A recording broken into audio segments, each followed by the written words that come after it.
The Prophet of Allah for 13 years in Mecca, live this with me, 13 years in Mecca, prosecuted, harmed, sworn at, spat at, had dust thrown in his face. They killed his companions. For what? For what? What crime did he do? What crime did he do? What, he looked at someone's sister? What, he didn't cough up his money at the end of the business transaction? What crime did he do? 13 years! They boycotted him and his family for 3 years. Sahaba said we were eating the leaves of the trees until our droppings became like the droppings of animals for 3 years. For what? What crime?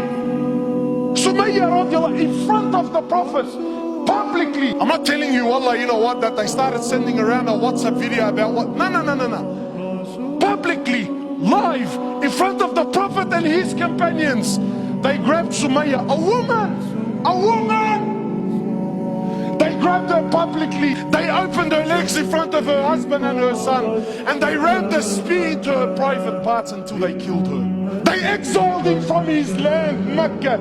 Exiled him for 18 months in Medina. 18 months he was crying. Why? Because he was missing the Kaaba so much. They stabbed his pregnant daughter. As a result, she lost her child. 8 or 6, a few months later, she ended up dying in Medina. He buried every one of his children while he was alive, except for Fatima. His uncle Hamza, they cut his nose off, they cut his ears off, they ripped his liver out. Hind took a bite from his liver and spat it on the floor. Sahaba said when the Prophet of Allah seen Hamza, we never seen him cry like he cried when he seen his uncle Hamza. In narrations, he prayed janazah for his uncle 70 times. So much hurt and so much pain for years.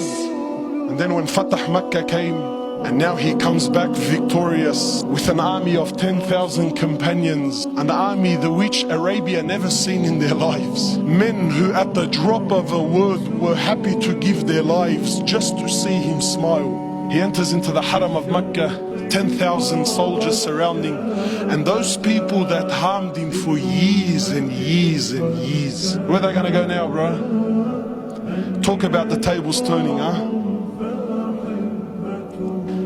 So he looks at them, he says to them, and what do you think I will do with you today? What do you think I will do today?